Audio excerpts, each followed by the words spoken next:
"I'm here to kill the Queen." The words of Jaswant Singh Chail as police arrested him inside the grounds of Windsor Castle, on the floor the loaded crossbow he had just been holding.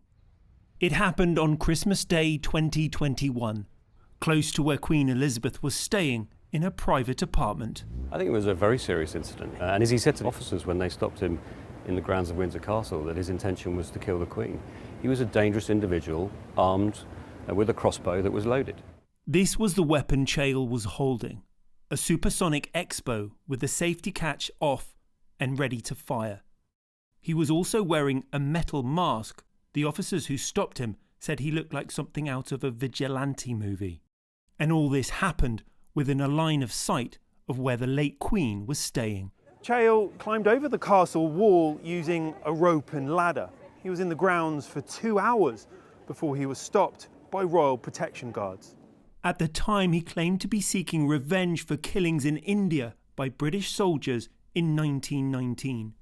But at the Old Bailey, Chail was found to have a series of mental health issues, as summed up by the judge in his sentencing remarks. Following his arrest, he was assessed and found to be psychotic, delusional, and hallucinating with coexisting depression.